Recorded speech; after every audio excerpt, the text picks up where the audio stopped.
Բարձ հարգելի բարեկամներ, բարի երեկո, հարգանք դերես ձեզ, շնորհակալություն եմ հայտնում ուշադրության համար, այսօր իմ Facebook-յան պաշտոնական էջով, այս տարի կարծեք թե առաջի ուղիղ եթերն է տեղի ունենալու, հաշվառելով այն հանգամանքը, որ իմ անձնական էջը մի քանի օր առաջ չարթվել է և հիմա մենք միջոցներ ենք ձեռնարկում այն վերականգնելու համար, այսօր կփորձեմ այս ձևաչափով ձեզ հետ հաղորդակցվել, կխնդրեմ ուղղակի օրեն հնարավորության դեպքում տարածել այսօրվա ուղիղ եթերը, որովհետև իմ կարծիքով բավականին կարևոր հարցեր ենք քննարկելու, ինչպես նաև կխնդրեմ մեկ վայրկյան, մեկ-երկու տեխնիկական խնդիր կա կարգավորենք և անցնենք այսօրվա ուղիղ եթերին և այսօրվա հարցերի քննարկմանը, սիրելի բարեկամներ։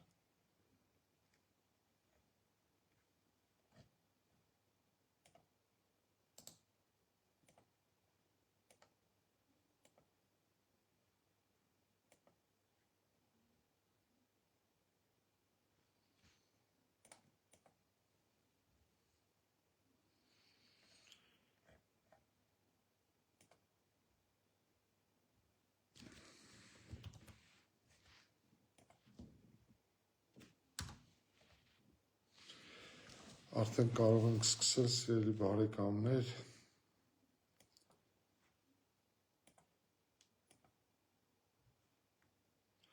կխնդրեմ հնարավորության սահմաններում տարածել այսօրվա ուղիղ եթերը, որտեղ իմ կարծիքով նախ բավականին հետաքրքիր հարցեր են քննարկելու, երկրորդը կարծում եմ այս ձևաչափը բավականին հարմար ձևաչափ է անկաշկանդ ձևով քննարկելու այն բոլոր հարցերը, որոնք մեզ հետաքրքրում են։ Եվ այսօր ես առանձնացրել եմ մի քանի հարցեր, որոնք կարծում եմ ակտուալ են,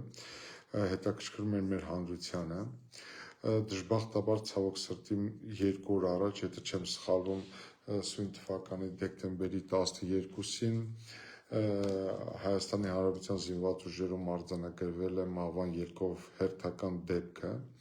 Պաշտպանության նախարարությունը հայտարարություն տարածեց, որ հրազենի վնասվածքով ուրեմն հայտնաբերվել է ժամկետային զինծառայողի դին, հետագայում քննչական կոմիտեն հայտարարություն տարածեց, որ դա ամենայն հավանականությամբ նախնական տվյալներն են, որ այդ դեպքը ինքնասպանության են նման և հիմա նախաձեռնվել է քրեական վարույթ և իրականացվում են նախաքննություն։ Ամեն անգամ Հայաստանի Հանրապետության զինված ուժերում մահվան ելքերով նման դեպքերի արձանագրումը հասարակական մեծ հնչեղություն է ձեռք բերում, սիրելի բարեկամներ, և ալեկոծում է յուրաքանչյուրիս ներաշխարհը, և ես ամեն անգամ տարիների փորձը մասնագիտական գործունեությունից բերել է այն հանգրվանի, որ Հայաստանի Հանրապետության զինված ուժերում բռնության դեպքերի, ինքնասպանությունների, ֆիզիկական ներգործության միջոցների կիրառման, ընդհանուր առմամբ մահվան ելքերով դեպքերի հիմնական պատճառը դա ոչ ֆորմալ ինստիտուտների գերակայությունն է ֆորմալ ինստիտուտների նկատմամբ։ Ցավոք սրտի մենք չկարողացանք այս տարիների ընթացքում Հայաստանի Հանրապետության զինված ուժերից ուղղակիորեն արմատախիլ անել այսպես կոչված հանցավոր բարքերը, չկարողացանք հաստատել կանոնադրական այնպիսի հարաբերություններ, որը հնարավորություն կտար ստորադաս, վերադաս հարաբերությունները բերել ուղղակիորեն կանոնադրական հարաբերությունների, զինծառայողների միջև հարաբերությունները բերել այնպիսի մակարդակի, որը կբացառեր ֆիզիկական բռնությունը, ծեծը, հայհոյանքները։ Ցավոք սրտի ես մշտապես այն կարծիքն եմ ունեցել, որ այդ խնդիրները լուծելու համար անհրաժեշտ է արմատական փոփոխություններ, արմատական քայլեր, այդ թվում կրթական, դաստիարակչական, հոգեբանական, նույնիսկ ամենապրիմիտիվ ձևով ամեն ինչ պետք է անել զորքերում ծեծու բռնությունը բացառելու համար, հայհոյանքը բացառելու համար, մեկը մյուսի նկատմամբ այսպես ասած ինչ-որ առավելություն հաստատելուն ուղղված այդ սին էժանակին վարքագիծը բացառելու համար։ Հետևաբար, սիրելի բարեկամներ, ես գալիս եմ այն հանգրվանի, մեկ անգամ ևս կրկնում եմ, որ զինված ուժերում ժամանակ առ ժամանակ մահվան ելքերով արտառոց միջադեպերը, նաև այլ բնույթի ծանր հանցագործությունները տարածիորեն ուրեմն հետևանք են նաև մեր հանդուրժողականության, ինչպես նաև զինված ուժերում, ինչպես կրկնեցի, ոչ ֆորմալ բարքերի գերակշռությանը։ Այդ հանցագործությունների հիմքում հիմնականում այն հանցավոր արժեքներն են, որոնք ցավալիորեն հասարակությունից ներթափանցել են բանակ եւ բանակը ունի համապատասխան ֆիլտրացիոն համակարգ, որը հնարավորություն կտա չեզոքացնել այդ բանակ ներթափանցող բացասական երևույթները։ Ուրեմն այս առումով սիրելի բարեկամներ, այդ բարքերի, հանցավոր բարքերի ներթափանցման հետևանքով Հայաստանի Հանրապետության զինված ուժերում խաթարվում է օրինականության սկզբունքը, զինված ուժերի կանոնակարգը, հեղինակազրկվում է սոցիալական արդարության գաղափարը, ոտնձգության թիրախում հայտնվում է զինծառայողների անձնական արժանապատվությունը։ Սրան զուգահեռ այդ արժեքները կրող անձինք փորձում են ստեղծել իրենց ոչ պատկերացած ոչ ֆորմալ վարքականոնները, ինքնատիպ սոցիալական միջավայրը։ Արդյունքում կառուցվում է հանցավոր մի համակարգ, հիմնված խեղաթյուրված չափանիշների եւ մարդկային հարաբերությունների խորտ պատկերացումների վրա։ Սիրելի բարեկամներ, տխուր վիճակագրությունը իհարկե վերջի տարիներին հնարավոր է որոշակի փոփոխություններ են տեղի ունեցել, որոշակի դրական դինամիկա է արձանագրվել, մահվան ելքերով դինամիկան նվազել է, այնուհանդերձ բանակում այս առումով լրջագույն խնդիրներ կան։ Ես մշտապես ընդգծել եմ հետևյալը, որ խաղաղ պայմաններում բանակում պետք է լինի զրո զոհ, ուղղակիորեն հնարավոր բոլոր պատասխանատուները պետք է իրականացնեն այնպիսի քայլեր, որոնք ուղղակիորեն կբացառեն մահվան ելքը որևէ արտառոց դեպքի արձանագրում։ Այս առումով ես խորապես համոզված եմ, բանակում պետք է արմատախիլ արվի ծեծնու հայոյանքը, բռնությունը, որևէ զինծառայող, անկախ իր պաշտոնից ու ունեցած կոչումից, անկախ իր սոցիալական դիրքից, իր ունեցած հեղինակությունից ու ազդեցությունից, շարքայինից մինչև գեներալ, չպետք է ենթարկվի որևէ նվաստացման եւ չպետք է որևէ արհեստական սին առավելություն դրսևորի իր ենթակաների նկատմամբ։ Այն սպան, որը հայոյեց ու նվաստացեց որևէ զինվորի, նա իմ կարծիքով կորած անձնավորություն է եւ պետք է շատ արագ մեկուսացվի անձնակազմից, որովհետեւ նույն այդ սպան դառնում է թիրախ նույն իրեն ենթակա անձնակազմի կողմից եւ հետեւաբար կորում է այդտեղ վստահությունը, փոխադարձ հարգանքը, աստիճանակարգվածությունը եւ ճիշտ հակառակը այն զինվորը, որը չենթարկվեց իր հրամանատարին,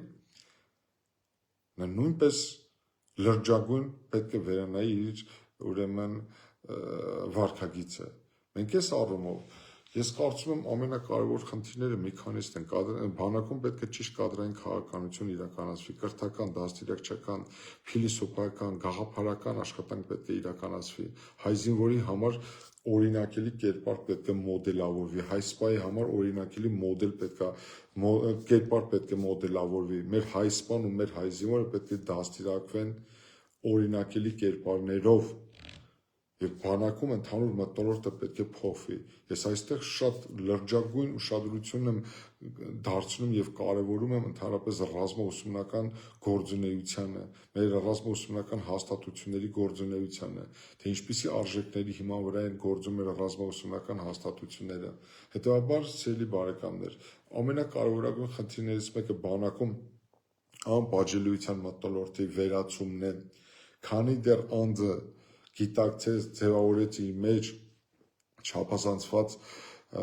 վստահություն ու համոզմունք, որ ինքը իր քայլերի համար չպետք է ենթարկվի պատասխանատվության, անպատժելիության մթնոլորտը ծնելու է նոր հանցագործությունների։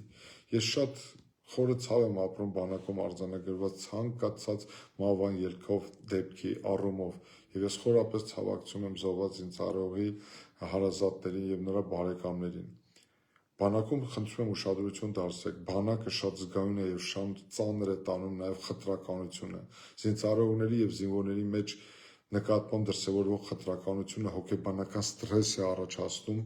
մյուսների մոտ։ Հետեւաբար, իմ կարծիքով ամենալավ հրամանատարը այն հրամանատարը չէ, ով տեղաշարժում է ամենագնացներով, ազդեցիկ է, չգիտեմ ինչ խրոխտ է խոսում կամ չգիտեմ ֆիզիկական ուժ է գործադրում։ Ամենալավ հրամանատարը նա է, ով զորքերում հաստատում է արդար միջավայր, արդարություն, սոցիալական արդարության գաղափարը գերադրական աստիճանի է բերում, ով իր ենթականների նկատմամբ դրսևորում է առավելագույնս բարեկիր կիրթ վերաբերմունք եւ խստապ պահանջ է, ապահովում է օրենքների կատարումը եւ այս առումով սիրելի բարեկամներ ես խորապես համոզված եմ որ մեր բանակում շատ բան կա անելու ես բանակի տեսլականի մասին բազմաթիվ անգամներ ես խոսել եմ եւ մշտապես էլ արտահայտել եմ իմ համոզմունքը որ մեր ճանապարհը, որ մեր ապագան պրոֆեսիոնալ բանակն է, քանի դեռ մենք չենք ստեղծել պրոֆեսիոնալ բանակ, քանի չենք գիտակցել պրոֆեսիոնալ բանակի կարևորությունը, դրա անհրաժեշտությունը, դրա կենսական անհրաժեշտությունը, որ պրոֆեսիոնալ բանակը դա Հայաստանի Հանրապետության անվտանգային ճարտարապետության ողնաշարերից մեկն է։ Միայն պրոֆեսիոնալ բանակով հնարավոր կլինի բանակում արմատական փոփոխություններ իրականացնել, այդ թվում նաև մթնոլորտի առումով, բարոյահոգեբանական իրավիճակի առումով։ Իհարկե կատարվող փոփոխությունները որոշ երանգներ պարունակում են, բայց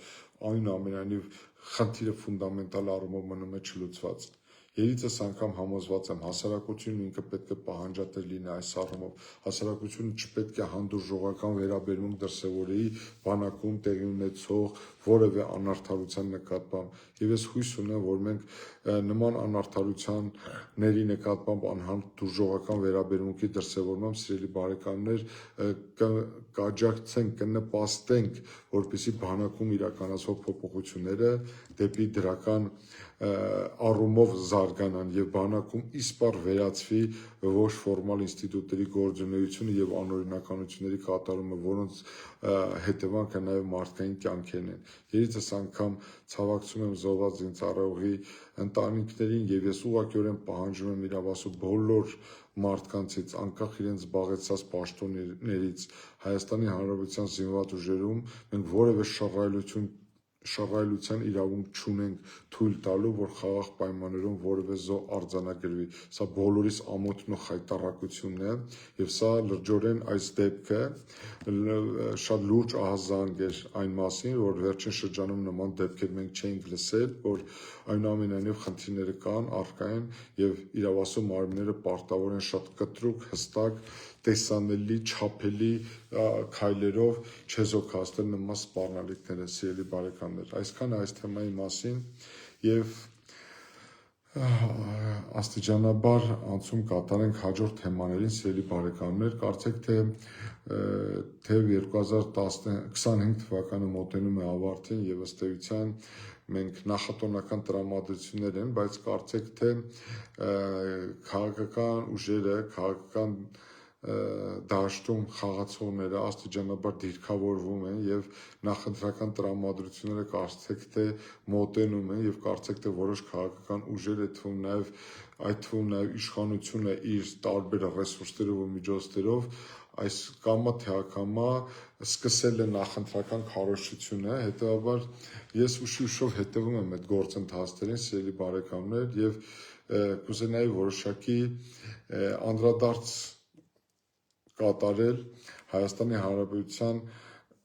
ներքաղաքական իրավիճակին եւ ընթացող գործընթացներին, հաշվի առնելով այն հանգամանքը, որ քիչ ժամանակ է մնացել խորհրդարանական ընտրություններին, հետևում եմ այնքանով, որքանով որ տեսանելի է եւ հնարավոր է մամուլի մակարդակով տիրապետել տեղեկություններին։ Ինձ համար ակնհայտ է, որ Նիկոլ Փաշինյանը այս պատարագների միջոցով իրականացնում է նախընտրական քարոզություն, դա միջոց է, դա հնարավորություն է իշխանության համար մոբիլիզացնելու, ստուգելու նաեւ հանրային տրամադրությունները, ինչպես նաեւ այս պատարագների միջոցով ամեն շաբաթ մեկ մարզ կամ մեկ այլ բնակավայր այցելելով իրենք տնտղում են հանրային տրամադրությունները, փորձում են հասկանալ, թե հասարակությունը ինչպիսի վերաբերմունք է ցույց տալիս իրենց որդեգրած քայլերին եւ իրականացած քայլերին, այնուամենայնիվ ինձ համար ակնհայտ է, որ Նիկոլ Փաշինյանը պատրաստվում է շատ ուժեղ տեմպերով միջոցների մեջ ընդ որում խտրության չդնելով պատրաստվում է 2026 թվականի խորհրդարանական ընտրություններին ցույց տալու հանրությանը, որ իր դեմ խաղ չկա, որ ինքը մրցակցությունից դուրս է, որ իր քաղաքական թիմի վերընտրվելը անխուսափելի է, որ իրենք գնում են լիակատար հաղթանակի, որ իրենք գնում են սահմանադրական մեծամասնության ձևավորմանը, որ իրենք վայելում են ժողովրդի աջակցությունը եւ իրենք ըստ էության, չգիտեմ, վաստակել են մեկ անգամ ևս ժողովրդի մանդատը ստանալու։ Ես չեմ կարող ասել, թե ինչու՞ն է կայանում Նիկոլ Փաշինյանի այս վստահությունը, այս ինքնավստահությունը, բայց այնուամենայնիվ, սիրելի բարեկամներ, մեր բոլորիս աչքի առաջ է Նիկոլ Փաշինյանի 2021-2026 թվականների գործունեությունը։ Վերջին 5 տարիների ընթացքում ինքը Ռոբերտ Քոչարյանը եւ Սերժ Սարգսյանը համապարտ պատասխանատվություն են կրում Հայաստանի Հանրապետությունում տեղի ունեցած բոլոր իրադարձությունների նկատմամբ, ինչու Ռոբերտ Քոչարյանն ու Սերժ Սարգսյանը, որտեղ խորհրդարանական կառավարման համակարգ ունեցող երկրներում խորհրդարանական ընդդիմությունը եւ նրանց առաջնորդները իրենց ստացած մանդատների թվին եւ քվեին համաչափ կրում են պատասխանատվություն, որտեղ ընդդիմությունը նույնպես ունի լծակներ, այդ թվում նաև օրենսդիր եւ կրում է որոշակի պատասխանատվություն։ Հետո եւ ես ընդդիմության ախտիտխոսային կանդրադառնամ, բայց հիմա անդրադառնանք գործող իշխանությանը։ Գործող իշխանությունը գտել է ձևը, սերի բարեկամներ, իր վերընտրվելու կամ վերարտադրման համար ինքը փորձում է հանրությանը մոտ տպավորություն ձևավորել, որ իրեն հաջողվել է հաստատել խաղաղություն եւ դա իրենց մենաշնորհն է, դա իրենց գործունեության արգասիքն է եւ փորձում է ապացուցել, որ իրենք մեր տարածաշրջան բերել են խաղաղություն եւ իրենց հաջողվել է Հայաստանի եւ Ադրբեջանի միջև հաստատել լիակատար տևական արժանապատիվ խաղաղություն։ Ես չգիտեմ, թե ինչու՞ն է կայանում գործող իշխանության նման վստահությունը, բայց արդյոք իրենք բերել են այդ խաղաղությունը եւ արդյոք այդ խաղաղությունը այն խաղաղությունն էր, որին սպասում էր մեր ժողովուրդը, ավերածությունների, կորուստների, ձախողումների, հազարավոր զոհերի, տարածքային կորուստների, ինքնիշխանության կորստի, ստորացումների, նվաստացումների այս համապատկերում բերված խաղաղությունը չակերտավոր, չգիտեմ, արդյոք դա այն հանգրվան էր, որին սպասում էր մեր ժողովուրդը, չեմ կարող ասել, մեր ժողովուրդը ինքը պետք է հետևություններ հանգի, թե արդյոք սա էր իր սպասած կամ երազած խաղաղությունը։ Ես կարծում եմ հետևյալը, որ եթե այս տրամաբանությունն է գործեր, ապա կամ սա էր ճիշտը, եթե պետք է մենք ամեն ինչ տայինք, միայն թե պատերազմ չլիներ, 91 թվականին կարելի էր ամեն ինչ տալ ու չանցնել ես արհավիրքի միջոցով, եթե դու պայքարում ես 30 տարի անց ու գալիս ես ելման կետ, հələ մի բան էլ հետս գնում, այսինքն դու նույնիսկ չես կարողանում ստեղծել մի իրավիճակ, երբ առնվազն գոնե կվերականգնվեր 1988 թվականի ստեղծված վիճակը, այսինքն առնվազն երբ որ գոնե Լեռնային Ղարաբաղի ինքնավար մարզը Ադրբեջանի կազմում այդ կարգավիճակով կլիներ, այսինքն մենք ինչի ենք ականատես, մենք ականատես ենք մի իրավիճակի, երբ որ Արցախ փաստացի եւ դե յուրե դե ֆակտո գոյություն չունի, Արցախահայությունը ենթարկվել է էթնիկ զտման, Արցախը կործանվել է, այնտեղ հաստատվել է լիակատար ադրբեջանական գերիշխանություն եւ նույնիսկ այդ ինքնավար մարզի ուրեմն փշրանքները չեն երևում, այսինքն նույնիսկ մենք 88-ից առաջ ենք գահավիժե այս առումով։ Ուստի այս առումով ես չգիտեմ իշխանությունը ինչ հաշիվ է ներկայացնելու, հաշվետվություն է ներկայացնելու մեր ժողովրդին, անձամբ ես սպասում եմ այդ հաշվետվությանը, ես ուզում եմ, որ Նիկոլ Փաշինյանը, եթե խոսում է ինստիտուցիոնալ քաղաքական համակարգի մասին, եթե խոսում է ինստիտուցիոնալ իշխանության եւ ինստիտուցիոնալ ընդդիմության մասին, եթե խոսում է ինքը հանրային հաշվետվողականության մասին, եթե խոսում է պատասխանատվության ինստիտուտի մասին, եթե խոսում է բոլորի պատասխանատվության անխուսափելիության մասին, ես ակնկալում եմ, որ Նիկոլ Փաշինյանը խոսի իր իշխանության վերջին 5 տարիների գործունեության մասին եւ մեր հանրությանը ներկայացնի հաշվետվություն ինչպես իր արածների, այնպես էլ չարածների համար։ Այս առումով լավագույն ցուցիչը, սիրելի բարեկամներ, կառավարության ծրագիրն 2021-2026 թվականների։ Ես այս տարվա ընթացքում, սիրելի բարեկամներ, 2025 թվականի հունվար ամսից մինչև վերջերս փաստերով ներկայացնում է Նիկոլ Փաշինյանի կողմից հանրությանը ներկայացած իր կառավարության ծրագրի կոնկրետ դրույթների եւ դրանց չիրականացման մասին, թե 300 դպրոցների, թե 500 մանկապարտեզների խոստման, թե ջրամբարների շինարարության, թե նույն Արցախի հարցում, թե Հայաստանի անվտանգային ճարտարապետության, անվտանգային միջավայրի մասին, զինված ուժերի բարեփոխումների մասին, արդյունաբերության մասին, արտադրության մասին։ Ես մշտապես կոնկրետ փաստերով ներկայացել եմ իրենց տված խոստումները եւ չկատարածները, եւ մենք հանգել ենք հետեւության, որ այս իշխանությունը չի կատարել պարզապես իր իսկ կողմից հանրությանը ներկայացված ծրագիրը եւ Հայաստանի Հանրապետության կառավարության ծրագիրը, որը հաստատվել է Հայաստանի Հանրապետության ազգային ժողովի կողմից։ Եվ ես հիմա պահանջում եմ որպես Հայաստանի Հանրապետության քաղաքացի, որ Նիկոլ Փաշինյանը ինքը անձամբ հաշվետվություն ներկայացնի մեր ժողովրդին, թե ինչ է արել վերջին 5 տարիների համար, ինչու չեն կատարվել իր իսկ կողմից նախանշված ծրագրերը եւ ով է կրում դրանց ձախողման ու չկատարման պատասխանատվությունը։ Սա մեկ։ Երկրորդ առումով Նիկոլ Փաշինյանը, որքան հասկանում եմ, սիրելի բարեկամներ, ստեղծում է մեկ մարդու պետություն, որտեղ բոլորի փոխարեն ինքը խոսում է, ինքը պատասխանում է եւ բոլորի փոխարեն ինքն է վերցնում իր վրա պատասխանատվություն եւ ինքը ակնհայտորեն եւ բացահայտ ցույց է տալիս, որ նույնիսկ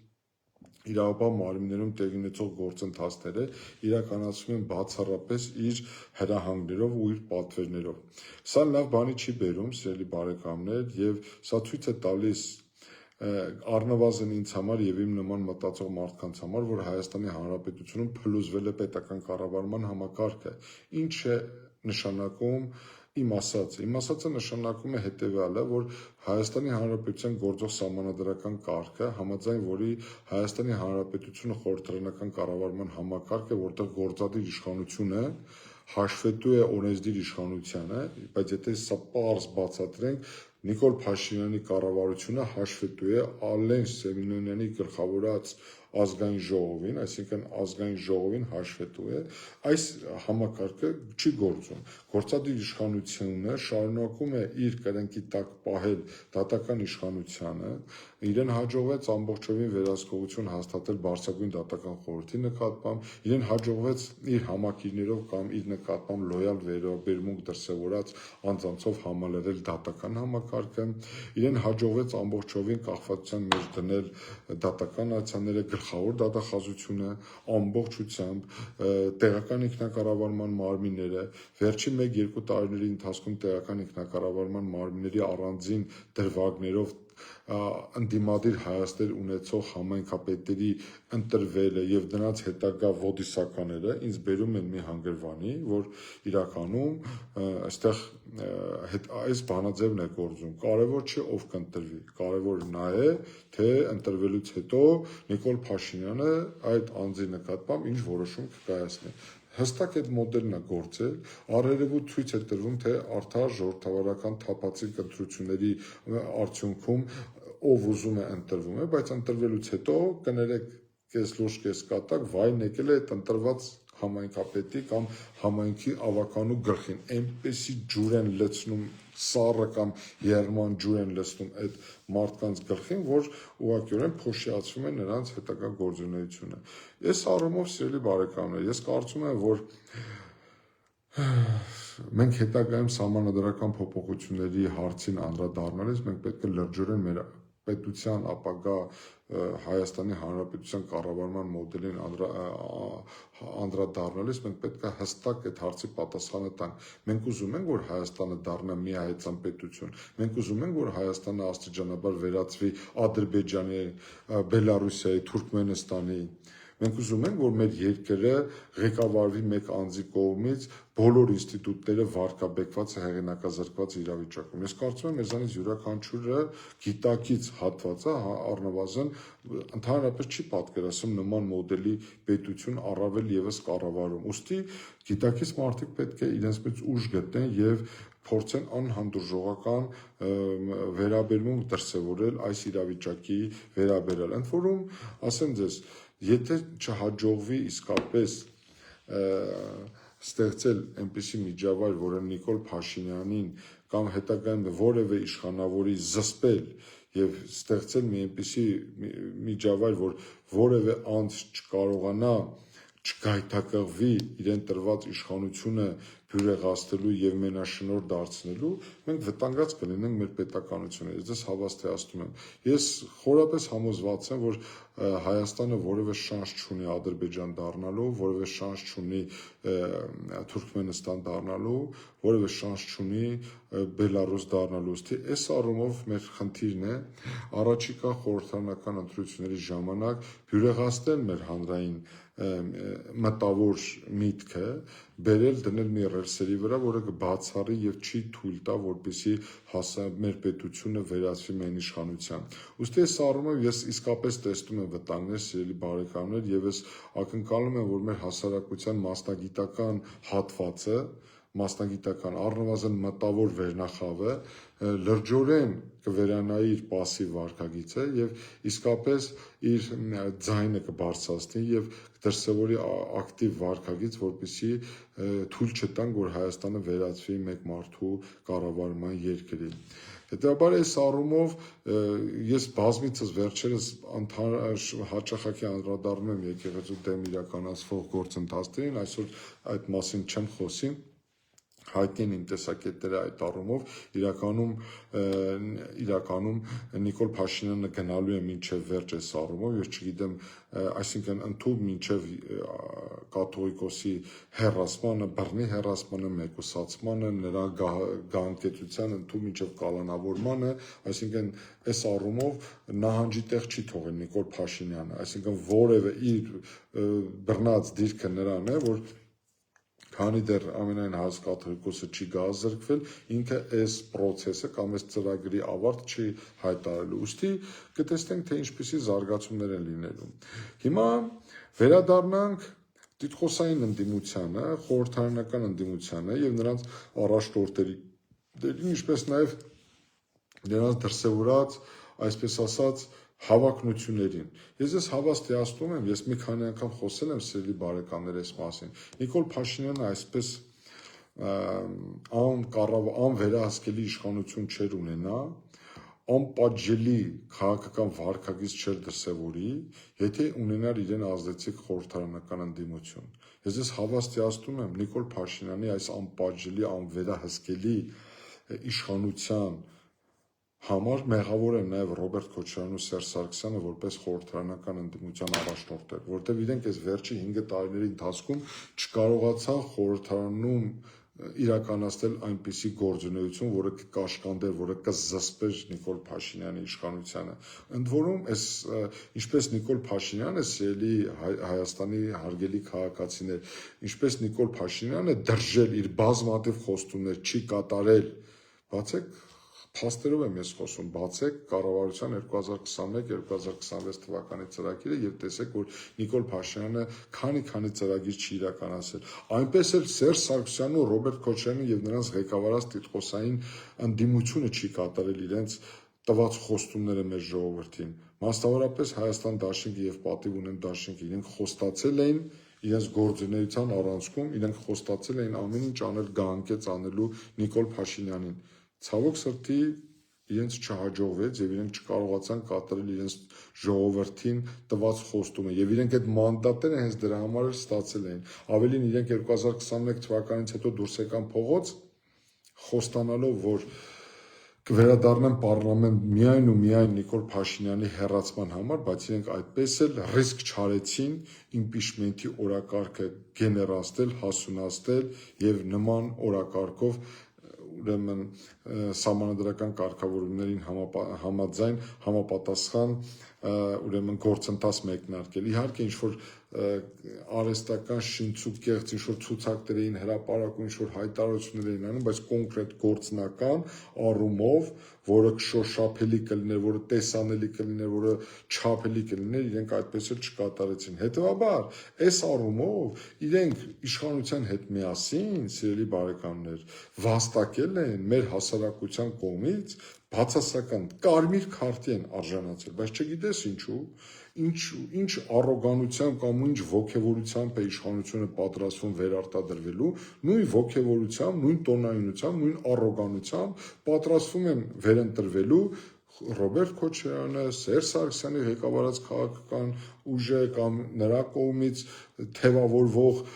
ինչ-որ քաղաքական ուժեր կամ սատելիտ քաղաքական ուժեր եւ այստեղ վերջերս ես մի առիթով այսպիսի մի միտք ձևակերպեցի, որ Սերժ Սարգսյանի, այո, ինքը թեև խոստովանում է, որ հրապարակում է, հայտարարում է, որ ինքը վարչապետ դառնալու որևէ ցանկություն չունի, չի առաջադրվում, բայց ամենակարևորը նա է այստեղ, որ Սերժ Սարգսյանը այո ասում է, ես չեմ առաջադրվելու, բայց չի ասում, որ ինքը չի ուզում մասնակցի թեկնածուի որոշման գործընթացում։ Եթե այլ կերպ բնորոշվենք, ինքը թեև ասում է, որ ես չեմ առաջադրվելու, բայց ասում է, ես որոշեմ, թե ով առաջադրվի։ Հետևաբար այս առումով, սիրելի բարեկամներ, ես կարծում եմ նրա գոյությունը քաղաքական դաշտում արգելակում է առողջ քաղաքական համակարգի ձևավորմանը։ Նույնը Ռոբերտ Քոչարյանի դեպքում եմ ասում։ Մարտ 2021 թվականին խոստանում էր ընդդիմության առաջնորդի հայտեր ներկայացել, գեներացրեց որոշակի քաղաքական հոսանք, ստացավ որոշակի քվեներ, խոստացավ Նիկոլ Փաշինյանի քոքը մաշել մինչև վերջ, բայց ստացվում է մի բան, որ այսօր իրենք չեն կատարել իրենց տված խոստումը, բայց այսօր չգիտես ինչու հավակնում են կրկին վերարտադրվելու։ Այստեղ մենք իսկապես հայտնվել ենք փակուղային իրավիճակի մեջ, որը վերջի 5 տարիների ընթացքում ըստ էության մենք գործ ունենք նույն քաղաքական քարտեզի հետ, որը փաստորեն սպառնում է ամբողջությամբ վերարտադրվել։ Ուստի այս առումով, եթե առաջիկա մի քանի ամիսների ընթացքում շոշափելի փոփոխություններ տեղի չունենան քաղաքական դաշտում եւ քաղաքական դաշտում հայտ ներկայացած ուժերից որոշ ուժեր եւ հիմա քիչ անց խոսեմ այդ ուժերից մեկի մասին, մասնավորապես խոսքը գնում է Սամվել Կարապետյանի գլխավորած ուժի մասին, եթե իրենք իսկապես արմատական, շրջադարձային եւ իսկապես փոփոխություններ բերող որակական առաջարկներով հանդես չգան, ես անկեղծորեն եւ ցավալիորեն պետք է արձանագրեմ հետեւյալը, որ մեր առաջիկա խորհրդարանական ընտրությունները ուղղակիորեն 2021 թվականի ընտրությունների լայց տարբերակն է լինելու որոշակի, այսպես ասած, դեկորային փոփոխություններով, ոչ մի արմատական փոփոխություններ չենթադրելով։ Այն դեպքում, երբ մեր երկրին իսկապես անհրաժեշտ են որակական փոփոխություններ։ Ուստի այս առումով, գիտեք ինչ, ես հիմա լսում եմ վերջին օրերին որոշ քաղաքական ուժերի ռևերանսներ Ռոբերտ Քոչարյանի մասով, Սերժ Սարգսյանի մասով, Լևոն Տեր-Պետրոսյանի գլխավորած քաղաքական ուժն է ակտիվանում, որոշ այլ քաղաքական ուժեր են ակտիվանում, հավաքություններ են դրսևորում մասնակցել 2026 թվականի խորհրդարանական ընտրություններին։ Ժողովուրդ ջան, մեզ համախմբումը անհրաժեշտ, մեզ մեծ միավորումը անհրաժեշտ, որակական փոփոխությունների տանող, շրջադարձային, հին երաժշտությամբ հնարավոր չէ նոր միջավայր ձևավորել։ Հետաբար այս առումով ես ուզում եմ մի հարցի անդրադառնալ։ Տեսեք, Ռոբերտ Քոչարյանի եւ Սերժ Սարգսյանի թիմակիցների, երբ որ նրանց մեղադրում են, քննադատում են, որ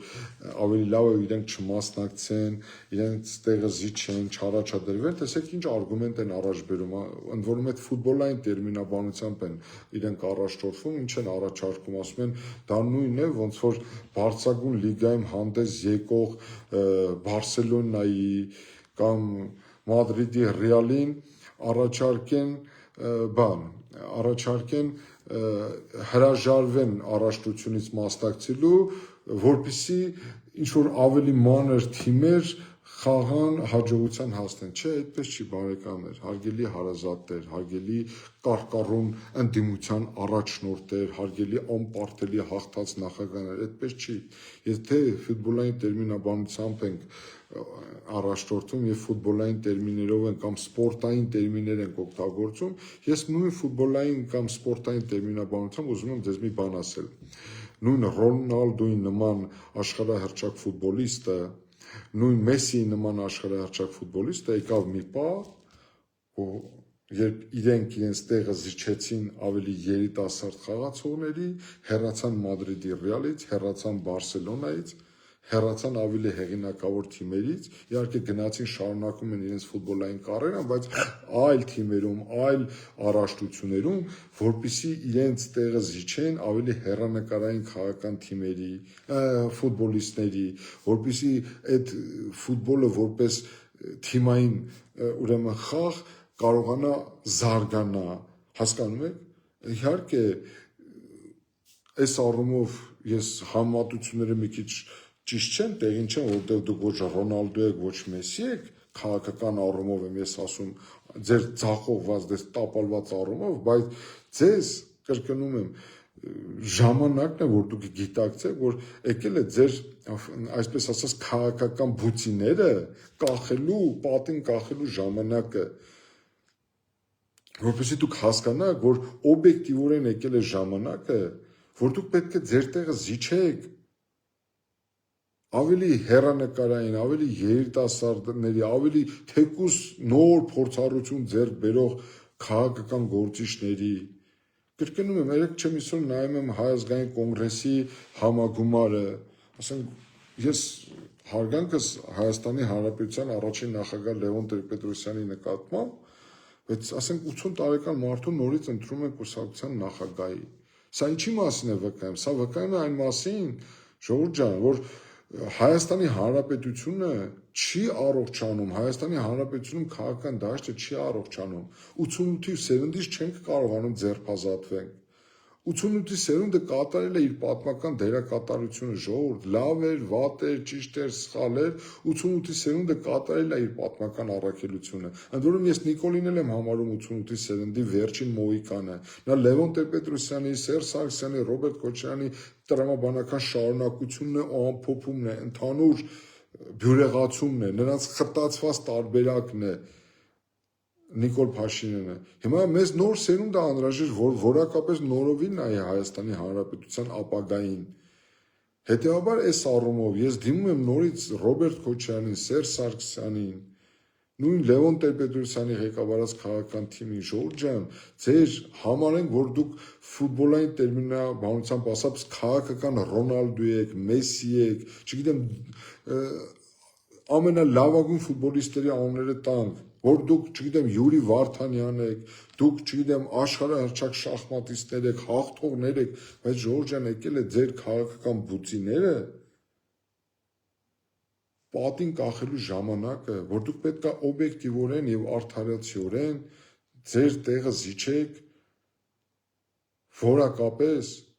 նոր քաղաքական սերնդի ներկայացուցիչների, որ կռվելու տեղ լինի։ Մեզ ասում են, գիտեք ինչ կա, դուք քաղաքական առումով ազդեցիկ չէ։ Դե բնականաբար ժողովուրդ ջան, ինչի պետք է ազդեցիկ լինենք, երբ որ իներցիոն քարոզչության արդյունքում Ռոբերտ Քոչարյանը իր հեռուստաալիքը ունի, Սերժ Սարգսյանը իր ամբողջ մեդիա ռեսուրսները ունեն, Նիկոլ Փաշինյանը իր մեդիա ռեսուրսները ունեն։ Վերջի 3 տարվա ընթացքում ինձ հանրային հեռուստաընկերություն չեն հրավիրել։ Իհարկե դեբատներին են ամեն անգամ հրավիրում մի քանի անգամ, անկեղծ ասած չգիտես էլ գնաս կամ չգնաս կամ գնաս ինչ անես այդտեղ։ Ի վերջո ամեն մեկը իր ռեսուրսների ունի, նյութական, անվերահսկելի նյութական միջոցներ ունեն, չգիտեմ, օրեր է պետք, որպեսզի իրենց կարողությունները հաշվեն։ Այս առումով այս մարդիկ չեն կշտացել։ Այս մարդիկ չեն ուզում համարել, որ իրենք սպառված են եւ քաղաքական դաշտում իրենց այս գոյությունը, այսպիսի գոյությունը երկարացնում է Նիկոլ Փաշինյանի լեզուն, երկարաձգում է Նիկոլ Փաշինյանի իշխանությանը, նպաստում է նրա իշխանության վերարտադրմանը։ Եվ այո, եկեք ընդունենք։ Ես չեմ ուզում հիմա բացասական առումով, դրական առումով ասեմ, բայց սիրելի ժողովուրդ, սիրելի Լևոն Տեր-Պետրոսյան, սիրելի Ռոբերտ Քոչարյան, սիրելի Սերժ Սարգսյան, ձեր գոյության, գործունեության ֆոնի վրա Նիկոլ Փաշինյանը երկարացնում է իր լեզուն եւ ապահովում է իր վերընտրությունը։ Դուք գիտակցեք, չգիտակցեք, եւ վստահ եմ, որ դուք շատ լավ գիտակցում եք, որովհետեւ ես վերջի տարիների գործունեությանը լսում ես Լևոն Տեր-Պետրոսյանին միակ անսխալական ղեկավարը ինքն է եղել, լսում ես Ռոբերտ Քոչարյանին միակ հաղթած նախագահ ինքն է եղել, լսում ես Սերժ Սարգսյանին, ինքը ամեն ինչ արել է, որպեսզի Ադրբեջանը, ուրեմն Ադրբեջանին հաղթեն։ Եղբայր, եթե այդ ամեն ինչը լավ էր, ճիշտ էր, այս ամեն ինչ, ինչի բերեցիք իշխանությունը տվեցիք Նիկոլ Փաշինյանին, որ մեր երկիրն էլ այսօրին հասներ։ Այսպիսի ողբերգական իրավիճակի առաջ մենք բոլորս կանգնենք առնվազն Արցախի առումով։ Ուստի այս առումով, սիրելի բարեկամներ, ես ասեմ ձեզ, որ գոյություն ունեցող նախընտրական տրամադրությունների ֆոնին 3 նախագահների սինդրոմը խանգարելու է, խաթարելու է, արգելակելու է որակապես առողջ քաղաքական դաշտի ձևավորմանը եւ նպաստելու է Նիկոլ Փաշինյանի իշխանության վերարտադրմանը։ Ես սա ցավ եմ ասում։ Մնացածը թող իրենք վերլուծեն եւ իրենք համապատասխան հետևություններ անեն։ Հիմա ասենք հաջորդ երկու անձանց շատ կարճ եմ անդրադառնալու։ Տեսեք, երբ որ ես խոսում եմ նախագաների մասին, իրենք ունեին որոշակի քաղաքական հետադգիծ, իրենք որոշակի ճանապարհ են անցել, իրենք որոշակի ժամանակահատվածում ղեկավարել են Հայաստանի Հանրապետությունը, լավ վատ ունեն անցած քաղաքական ճանապարհ եւ նրանց գործունեությանը ծանոթ է մեր հասարակությունը։ Այստեղ իրենք եթե քաղաքական ասպեկտով ենք մենք գնահատում, հիմա քաղաքական դաշտում հավակնություն դրսևորողների շարքում յուրովի յուրահատուկ տեղ են զբաղեցնում երկու անհատականություններ, որոնց հետադգիծը լրիվ այլ է։ Խոսքը Սամվել Կարապետյանի եւ Գագիկ Ծառուկյանի մասին է։ Գագիկ Ծառուկյանը իր գործունեությունը իրականացրել է Հայաստանի Հանրապետության տարածքում, Սամվել Կարապետյանը իր գործունեությունը իրականացրել է Հայաստանի Հանրապետության սահմաններից դուրս։ Եվ հիմա այս մարդիկ, որոնք իրենց ամբողջ կյանքում զբաղվել են գործարարությամբ, տիրապետում են ահռելի նյութական միջոցների եւ իսկապես շատ ֆանտաստիկ նյութական միջոցների են տիրապետում եւ իրենք հավակնություն են դրսևորում Հայաստանի Հանրապետությունում ձեռք բերելու իշխանական լծակներ։ Այստեղ եթե Գագիկ Ծառուկյանի մասով կարող եմ ասել, որ նա ինչ-որ ժամանակահատվածում նաև քաղաքական գործունեություն է ծավալել, ղեկավարում է Բարգավաճ Հայաստան կուսակցությանը, հիմա հանրությանը ներկայանում է Առաջարկ Հայաստանին ծրագրով, ես չեմ կարող ասել, թե իրենք առաջիկայում ինչպիսի քաղաքական բովանդակություն կհաղորդեն իրենց ծրագրին։ Ես կարծում եմ այս ընտրությունների ընթացքում, առաջիկա խորհրդարանական ընտրությունների ընթացքում միայն ֆենոմենը, որը կարող է որոշակի ֆենոմեն դառնալ, որոշակի ինտրիգ հաղորդել ընտրություններին, դա Սամվել Կարապետյանի ներկայությունն է եւ Սամվել Կարապետյանի մասնակցությունն է որևէ ձևաչափով եւ նրա գլխավորած շարժման ուրեմն դիրքավորումն է լինելու, կախված նրանից, թե իրենք ինչպիսի ամբիցիա կդրսևորեն եւ ինչպիսի հավակնություն կդրսևորեն, դրանից էլ կախված հանրությունը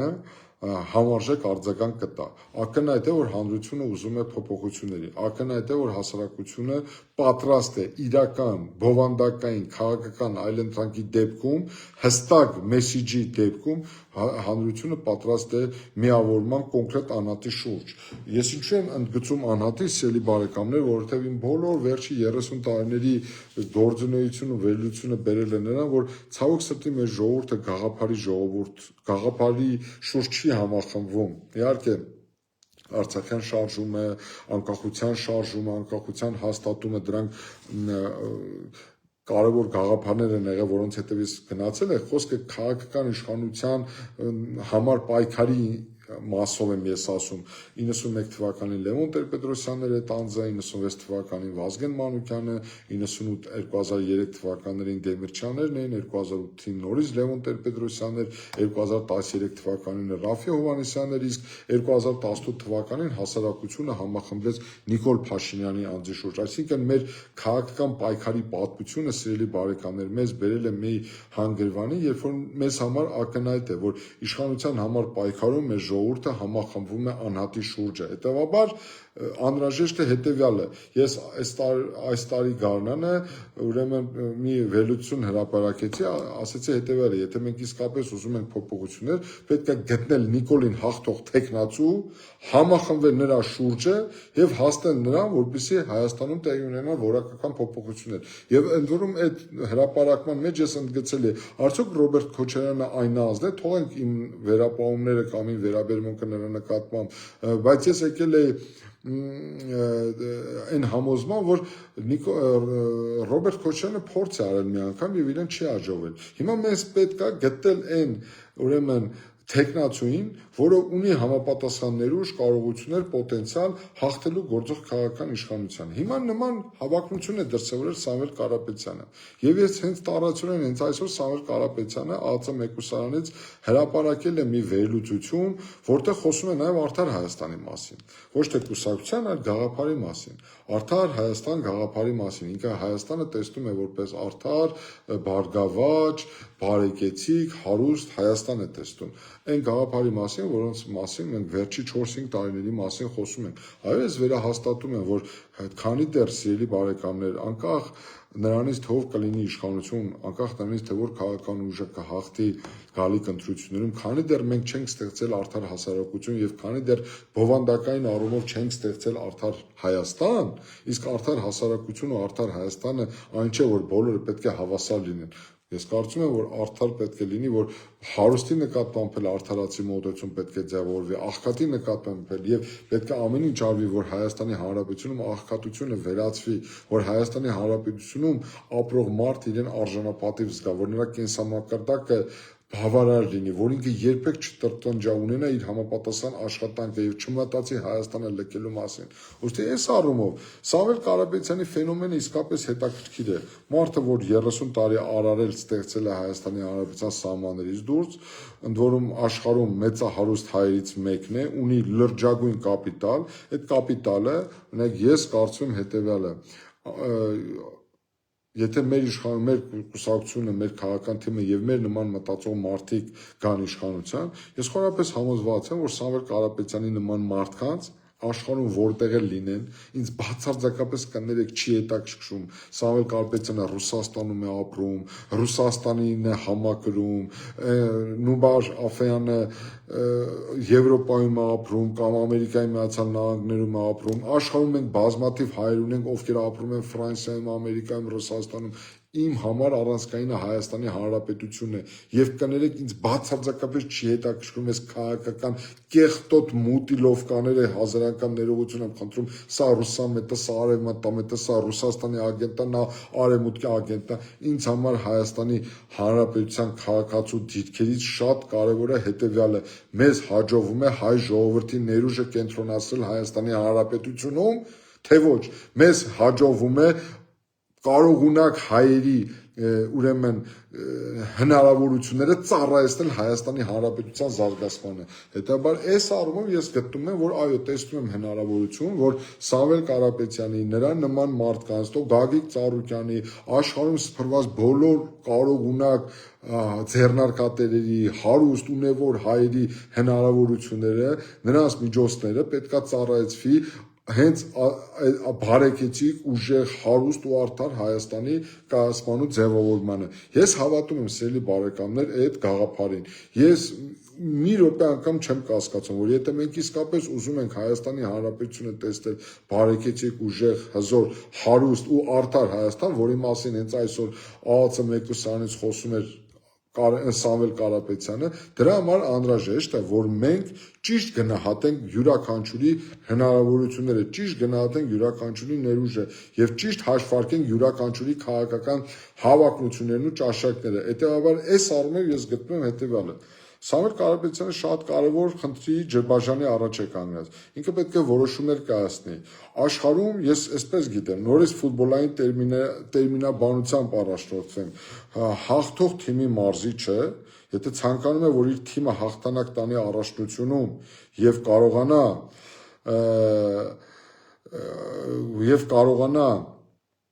հաղթել առաջիկա ուրեմն առաջնությունում, ինքը պետք է կարողանա լավ մարզուն ուրեմն մարզային վիճակում գտնվող թիմ ձևավորել, որպեսզի հաջողություն ունենա։ Այդ թիմը պետքա տեսանելի լինի։ Ես տեսնում եմ հետեւյալը, ես գտնում եմ հետեւյալը, որ ուրեմն ցանկացած նման հավակնություն ունեցող քաղաքական առաջնորդ պետքա հրապարակի իստ-վերային կառավարության կազմը, թե ով է լինելու վարչապետը, ով է լինելու փոխվարչապետը, ովքեր են լինելու այն առանցքային ուժային կառույցների ղեկավարները, ովքեր են լինելու մարզպետները, ովքեր են լինելու խորհրդարանում։ Հետաբար այս առումով շատ լավ կլինի, եթե առաջիկա ամիսների ընթացքում մինչև ընտրությունները ձևավորվի այդ ընդդիմադիր միավորումը, որտեղ առաջնահերթությունը կտրվի մասնագիտական առաջնորդությանը, սիրելի բարեկամներ, եւ մեր հանրության համար տեսանելի կլինեն այն 50-ից 100 մարդիկ, որոնք փոխեն Հայաստանը առաջիկա 5 տարիների ընթացքում, որոնք որևէ կերպ վարկաբեկված չեն լինի, հեղինակազրկված չեն լինի, թաթախված չեն լինի կոռուպցիայի մեջ, թաթախված չեն լինի արյան մեջ, թաթախված չեն լինի որևէ ձևով անօրինականությունների մեջ։ Եվ ես հավատում եմ, որ այդ մասնագիտական առաջնորդության թիմը կարող է իսկապես բեկել մեր պատմության ընթացքը։ Հետևաբար այս առումով ես գտնում եմ հետևյալը. Սամվել Կարապետյանի ֆենոմենը ճիշտ հասկանալու համար պետք է հասկանալ, թե ի վերջո ինքը առաջնորդվում է Հայաստանակենտրոնության դիրքերից, իր համար Հայաստանի Հանրապետության ռազմավարական շահը ամենագերական է, ինքը պատրաստ է այդ զոհողություններին, որովհետև խորապես համոզված եմ, անկախ նրանից, թե մեզանից յուրաքանչյուրը ինչ միջավայրում է հասել այս կամ այն հաջողությանը, քաղաքական դաշտում առաջնահերթությունը դա պետք է լինի բացառապես Հայաստանի Հանրապետության ռազմավարական շահերով առաջնորդվելը։ Հայաստանի ռազմավարական շահը գերակա է բոլոր շահերին, բոլոր շահերը պետք է ստորադասել Հայաստանի ռազմավարական շահերին։ Ուստի այս առումով իրենց քաղաքական թիմը հղկելու, հստակեցնելու, իրենց պատկերացումները մեր հանրությանը ներկայացնելու խնդրի առաջ են կանգնած։ Երբ որ կլինի այդ հստակեցումը, այդ հստակեցման պայմաններում մենք հնարավորություն կունենանք շատ ճիշտ ուրեմն արձագանքել այդ պատկերացումներին։ Հակառակ պարագայում ես առաջին օրը, սիրելի բարեկամներ, առաջին օրը, երբ որ Սամվել Կարապետյանին կալանավորել են, երբ որ ես գաղափար չունեի կամ պատկերացում չունեի կամ մեզանից որևէ մեկը պատկերացում չուներ, որ իրենք ստեղծելու են մեր ձևով շարժում, ես մտածում էի բացարձակապես չգիտեի իրենց քաղաքական հավակնությունների մասին, որպես մարդ, որպես քաղաքացի, որպես իրավաբան եմ ասել, որ ինքը քաղաքական պատանդ է այս իշխանության ձեռքին, որ իր նկատմամբ իրականացվում է քաղաքական հաշվեհարդար եւ սա բացառապես քաղաքական հրահանգի եւ քմահաճույքի արդյունքում է իր նկատմամբ իրականացվող շինծու եւ ապօրինի քրեական հետապնդումը։ Ուստի այդ առումով ես բացարձակապես պատկերացում չեմ ունեցել, որ իրենք հետագայում քաղաքական ուրեմն հավակնություն կներկայացնեն, բայց հիմա քանի որ իրենք արդեն ներկայացնում են այդ քաղաքական հավակնությունը, իրենք պետք է որոշակիորեն հստակեցնեն, որպեսզի բոլորիս համար պարզ լինի, թե իրենք ինչ նպատակ են հետապնդում։ Եվ մնացած ուրեմն խնդիրների մասին, սիրելի բարեկամներ, աստիճանաբար պարզ կլինի բոլորի դիրքավորումներն են։ Ես էլի մեկ-երկու թեմայի եմ ուզում անդրադառնալ, սիրելի բարեկամներ, ոչ ընդդիմության միավորմանը, ես գիտեք ինչ, արհեստական միավորումների մի սպասեք, սիրելի բարեկամներ, եւ ոչ մի արհեստական միավորում տեղի չի ունենալու, ոչ մի արհեստական միավորում չի բերելու հաջողության, կրկնում եմ, այդ ճիշտ հակառակը դրանք ավելի մեծ հիասթափությունների են առաջ բերելու։ Ես կարծում եմ ճիշտ կլինի խոշորացումները, միավորումները, հիշեք, ես այս տարի հենց հունվարի ամսին եմ առաջարկով հանդես եկել, որ 20-30 կուսակցություններ լուծարվեն, դառնան մեկ կուսակցություն, որում հրապարակվի միասնական ընտրական ցուցակ, առաջի տեղի համար ասել եմ կռիվ չենք տալու, պատրաստ ենք ներկայացնել եւ առաջադրել առավել արժանավոր թեկնածուների կամ թեկնածուի, բայց մեկ տարվա իմ աշխատանքային շփումների դառը փորձ ինձ ցույց է տալիս, որ ցավոք սրտի մեր քաղաքական դաշտի չկայացվածության պատճառներից մեկն էլ նաեւ երբեմն չարդարացված ու չափազանցված հավակնություններն են, մարդկանց ամբիցիաներն են, որոնք ուղղակիորեն դեռևս հնարավոր չի հաղթարել։ Ուստի մի երկու կարևոր խնդրի էլ անդրադառնամ եւ այսօր սահմանափակ ենք։ Սիրելի բարեկամներ, հաջորդ իշխանությունը կարևոր խնդիրներ ունի լուծելու։ Հաջորդ իշխանության կարևորագույն խնդիրներից մեկը Հայաստանի կառավարման մոդելի հստակեցումն է։ Մեզ որակապես նոր սահմանադրություն է անհրաժեշտ, ոչ թե Նիկոլ Փաշինյանի պատկերացած սահմանադրության մասին եմ ես խոսում, այլ իսկապես այնպիսի կառավարման մոդելի մասին եմ խոսում, որտեղ յուրաքանչյուր իշխանություն կհակակշռի մյուս իշխանությանը եւ մենք չենք ունենա միայցան իշխանություն։ Ես իհարկե կողմնակից եմ կիսանախագահական կամ կառավարման կամ նախագահական կառավարման համակարգին, բայց իմ պատկերացած այդ կառավարման համակարգը առավել շատ նման է ամերիկյան կառավարման մոդելին, ոչ թե մի մարդու ով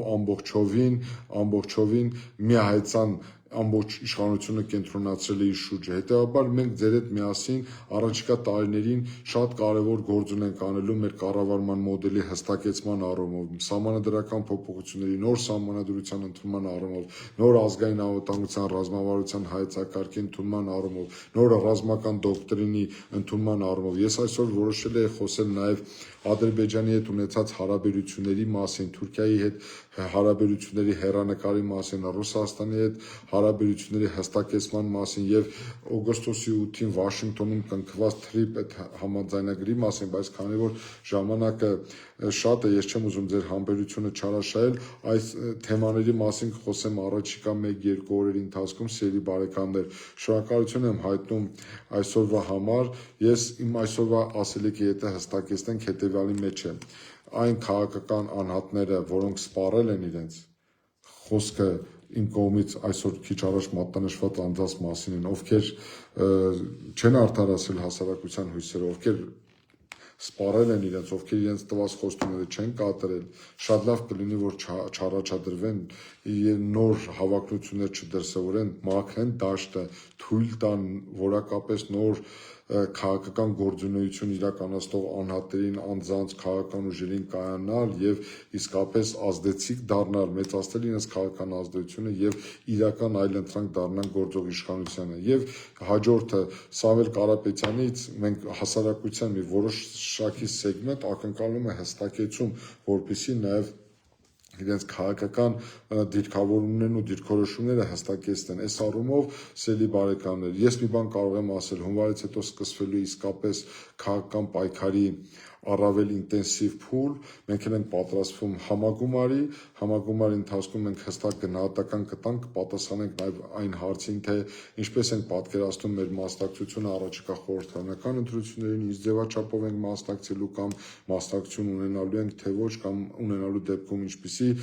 դիրքավորում ենք ունենալու։ Ես ամենայն դեպս մինչև նոր տարի 1-2 ուղիղ եթերների միջոցով ձեզ կներկայացնեմ քիչ առաջ իմ կողմից մատնանշված հարցերի վերաբերյալ իմ պատկերացումները։ Հարգանքներս ձեզ, լավ եղեք, սիրելի բարեկամներ, ամենայն բարիք ձեզ, խաղաղություն եմ ցանկանում բոլորին, այս պահին Փառք ու պատիվ Հայաստանի Հանրապետության զինված ուժերի բոլոր զինծառայողներին ու զինվորներին եւ բոլոր այն զինվորներին, որոնք մարտական հերթապահություն են իրականացնում Հայաստանի Հանրապետության պետական սահմանին, ինչպես նաեւ խոնարհումս իրենց կյանքը Հայաստանի Հանրապետությանը տված մեր հայրենիքի համար զոհված բոլոր հայրենիների լուսավոր հիշատակի առաջ հարգանքներս ձեզ, սիրելի բարեկամներ, լավ եղեք, ամենալավն ու բարին ձեզ, բարի գիշեր, միշտ օր հանդիպում։